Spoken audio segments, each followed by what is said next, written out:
السلام علیکم ورحمۃ اللہ وبرکاتہ۔ بسم اللہ الرحمن الرحیم۔ آج کی تعلیم فضائل نماز چیپٹر 3 پیج نمبر 365 سے ہے۔ آپ تمام حضرات خیریت سے ہوں گے۔ اللہ پاک آپ سب کو جزائے خیر عطا کریں۔ آپ لوگ اسی طرح تعلیم کے اس چینل کو سنتے رہیے، دیکھتے رہیے اور دوسروں تک آگے پہنچاتے رہیے۔ اللہ پاک ہم سب کو اس نیک کام میں حصہ ڈالنے کی اور ان تمام چیزوں پر عمل کرنے کی توفیق عطا فرمائے۔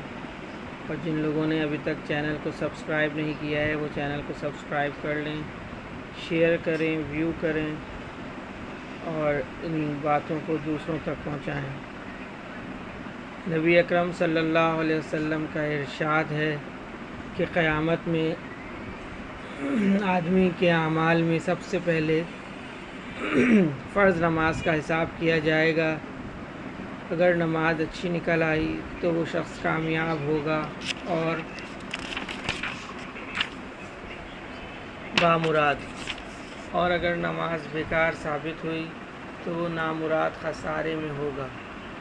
اور اگر نماز میں کمی پائی گئی تو ارشاد خداوندی ہوگا کہ دیکھو اس بندے کے پاس کچھ نفلیں بھی ہیں جن سے فرضوں کو پورا کر دیا جائے۔ اگر نکل آئیں تو ان سے فرضوں کی تکمیل کر دی جائے گی۔ اس کے بعد پھر اسی طرح باقی اعمال، روزہ، زکوٰۃ وغیرہ کا حساب ہوگا۔ فائدے میں حضرت فرماتے ہیں اس حدیث شریف سے معلوم ہوا کہ آدمی کو نفلوں کا ذخیرہ بھی اپنے پاس کافی رکھنا چاہیے کہ اگر فرضوں میں کچھ کوتاہی نکلے تو میزان پوری ہو جائے۔ بہت سے لوگ کہہ دیا کرتے ہیں کہ جی ہم سے فرض ہی پورے ہو جائیں تو بہت غنیمت ہے، نفلیں پڑھنا تو بڑے آدمیوں کا کام ہے۔ اس میں شک نہیں کہ فرض ہی اگر پورے ہو جائیں تو بہت کافی ہے، لیکن ان کا بالکل پورا ادا ہو جانا کون سا سہل کام ہے کہ ہر چیز بالکل پوری ادا ہو جائے۔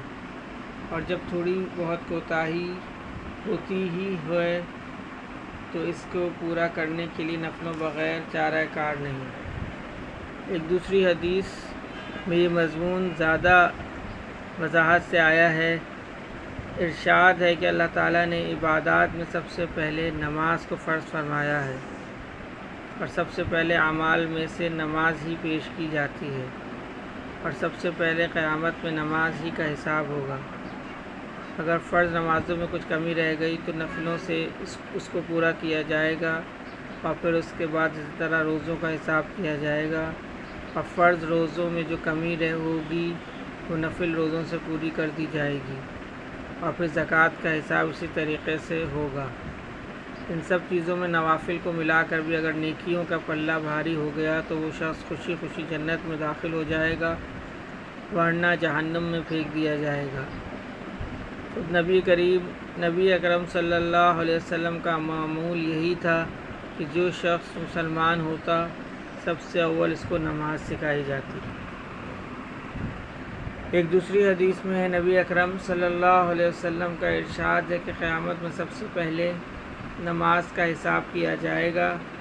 اگر وہ اچھی اور پوری نکل آئی تو باقی اعمال بھی پورے اتریں گے، اور اگر وہ خراب ہو گئی تو باقی اعمال بھی خراب نکلیں گے۔ حضرت عمر رضی اللہ تعالیٰ عنہ نے اپنے زمانہ خلافت میں ایک اعلان سب جگہ کے حکام کے پاس بھیجا تھا کہ سب سے زیادہ محترم بشان چیز میرے نزدیک نماز ہے۔ جو شخص اس کی حفاظت اور اس کا اہتمام کرے گا وہ دین کے اور اجزاء کا بھی اہتمام کر سکتا ہے، اور جو اس کو ضائع کر دے گا وہ دین کے اور اجزاء کو زیادہ برباد کر دے گا۔